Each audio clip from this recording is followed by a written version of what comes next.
Hi, my friends. Today I want to present you a new story. Enjoy watching it.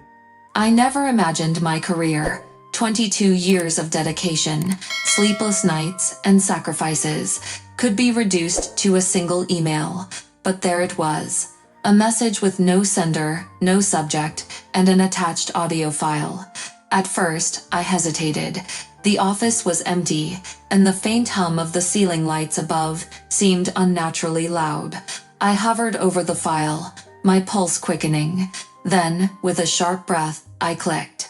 "She's a liability," came my boss voice, Robert Adderey's, calm, arrogant, certain. "When the auditors dig through the numbers, they'll see the discrepancies. But by then, Donna Fletcher will be long gone, fired for financial misconduct. She's too naive to see it coming." A chuckle. Someone else was in the room with him. "Are you sure she won't fight it?" a second voice asked. I recognized it immediately. Ethan Carr, Robert's right-hand man. "She won't have a choice," Robert replied smoothly. "I've made sure all the numbers trace back to her. A simple paper trail. By the time she realizes, her reputation will be ruined." The recording ended with the clink of glasses, as if they were toasting my downfall. My hands trembled as I pulled back from the screen. For a moment, my mind refused to process it. I was being framed, set up as the perfect scapegoat for something I had no part in. A sharp knock at my office door jolted me back to reality. "Donna." A familiar voice, Emily Grant, my closest colleague. I quickly minimized the email before looking up. Emily stepped inside, her face etched with concern. "You look pale. What's wrong?" For a second, I debated telling her, but the words refused to come. Instead, I forced a tight smile. "Just a long day." She wasn't convinced. "You sure? You've been acting strange since last week, and Robert's been off." I swallowed hard. Of course, he had been off. He was busy making sure I'd take the fall. Forcing myself to stay composed, I stood. "Actually, I need to head out. Can you cover for me if anyone asks?" Emily hesitated, then nodded. "Of course, but if something's going on, you can talk to me." I gave her a quick, grateful nod before grabbing my bag and stepping into the dimly lit hallway. My thoughts raced. If Robert had gone this far, confronting him would be pointless. He held all the power, and if I walked into his office demanding answers, I'd be playing right into his hands. No, I needed proof. Real proof. I hurried out of the building, the cool night air hitting my skin like a slap. Standing outside, my fingers hovered over my phone before I finally dialed the number of someone I hadn't spoken to in years. A deep voice answered after 2 rings. "This is Carter Reynolds, a former investigative journalist turned whistleblower attorney. If anyone could help me untangle this, it was him." "Carter," I exhaled. "It's Donna Fletcher. I need your help." A brief silence. Then, "Tell me everything. Let's meet in an hour at a cafe near the park." I sat across from Carter Reynolds in a dimly lit cafe, sliding my laptop toward him. "This is everything I have," I said, keeping my voice steady. Carter listened to the recording, Robert and Ethan plotting against me, his brow furrowed as it ended. "You were right to call me," he said. "This is fraud, embezzlement, and a setup. If we move fast, we flip this on them." "How?" "We go to the auditors first, but we need more. Emails, transactions, reports. Keep working like nothing's wrong." I swallowed hard. It was risky, but I had no choice. For days, I moved carefully, pulling financial reports, forwarding emails, meeting Carter at night with new evidence. Then, I found it. Millions in disguised transfers, all tied to Robert. But I wasn't the only one watching.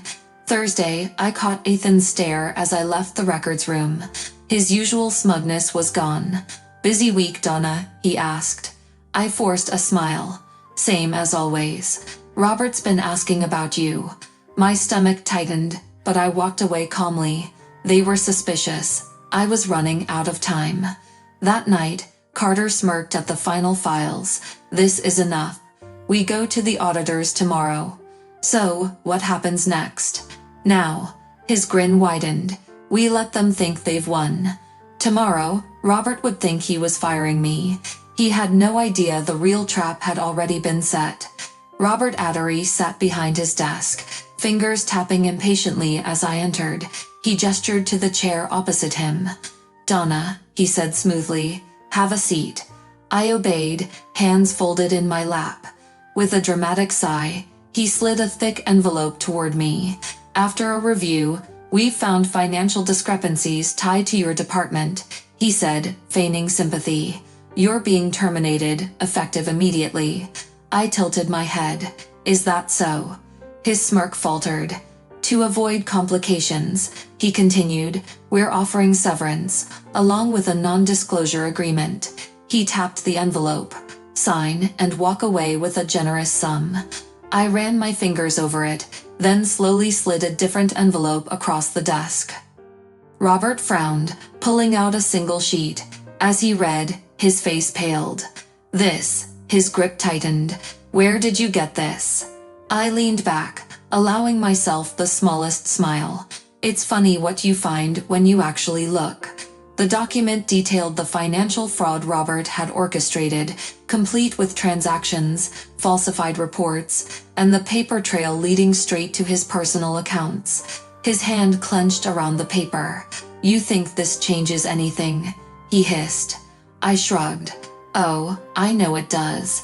You see, this isn't just sitting in my hands. The auditors already have it, and as of this morning, so do the authorities." The room went deathly silent. For the first time, Robert Addery looked genuinely afraid. Just then, a knock sounded at the door. It swung open before he could respond, and two corporate security officers stepped inside. "Mr. Addery," one of them said firmly, "you need to come with us." Robert shot up from his chair.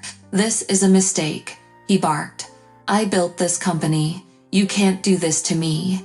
I stood as well, smoothing out my blazer. "No, Robert, you did this to yourself." As security led him away, I took one last look around the office. The place where he had once held absolute power was now nothing more than an empty shell. With a deep breath, I turned and walked out. The real fight was over. Now, it was time to watch the fallout. The next morning, the scandal erupted like a firestorm. News outlets wasted no time plastering Robert Addery's name across their headlines. "Corporate fraud uncovered. CEO Robert Addery under investigation." My phone buzzed nonstop. Messages flooded in, former colleagues, clients, even industry rivals, all wanting details, but I ignored them. The real chaos was unfolding at the company. I arrived at work to find the lobby in disarray. Employees huddled in groups, whispering feverishly. Some scrolled through their phones, reading the latest updates aloud. Others just stared at the entrance, waiting for the inevitable fallout. As I stepped into the executive floor, I spotted Evelyn, one of the senior managers, her face pale with shock. She rushed toward me. "Donna," she said breathlessly, "have you seen the news? The board called an emergency meeting. Robert's been removed. They're launching a full internal investigation." I nodded, unsurprised. It was only a matter of time. She lowered her voice. "They're saying clients are pulling contracts. The stock is already plummeting." Before I could respond, loud voices echoed from down the hall. The glass conference room was filled with tense executives arguing over damage control. One of them, Mark Phillips, the CFO, stormed out, his tie loosened, face flushed with frustration. His eyes landed on me. "You," he snapped. "You did this." I met his glare calmly. "No, Mark. Robert did this." He clenched his jaw, but before he could retort, another voice interrupted. "I'd choose your words carefully, Phillips." We turned to see William Langston, one of the board members, approaching. He eyed me with newfound respect. "Donna," he said, "the board wants to speak with you. Now." I followed him into the conference room, where the remaining board members sat grim-faced. The company's legal team was present, folders open, pens poised. Langston gestured for me to sit. You've been with this company for years, Donna. You had access to Robert's dealings before this blew up. Did you know about the fraud? I met his gaze without hesitation. Not until recently, but when I did, I acted. Murmurs passed between the members. Langston exchanged a glance with the others before speaking again.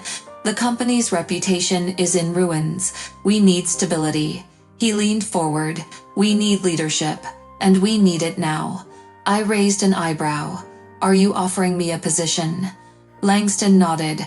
Director of Operations, effective immediately.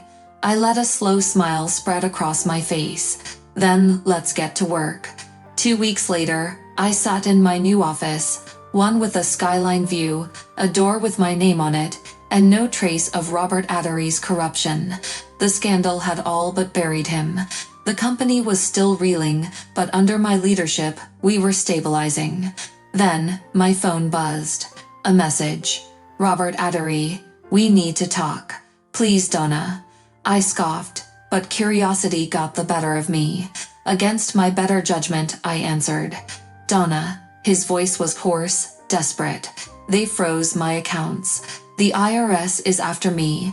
I have nothing. I leaned back in my chair. You should have thought about that before trying to frame me. I made a mistake, he pleaded, but you have power now. You could help me. I chuckled, like you helped me. Silence. Then, with a satisfied smile, I hung up. In the weeks that followed, the company worked to undo the damage Robert had caused. Investigations confirmed every fraudulent transaction, every deception, and every stolen dollar. Meanwhile, Robert was found guilty of embezzlement and tax fraud. The trial was swift, the evidence undeniable. In the end, he was sentenced to 5 years in prison. Friends, what do you think of this story? Write your opinion in the comments. Would you like more stories? Don't forget to subscribe and hit the bell button so you don't miss any videos. See you tomorrow.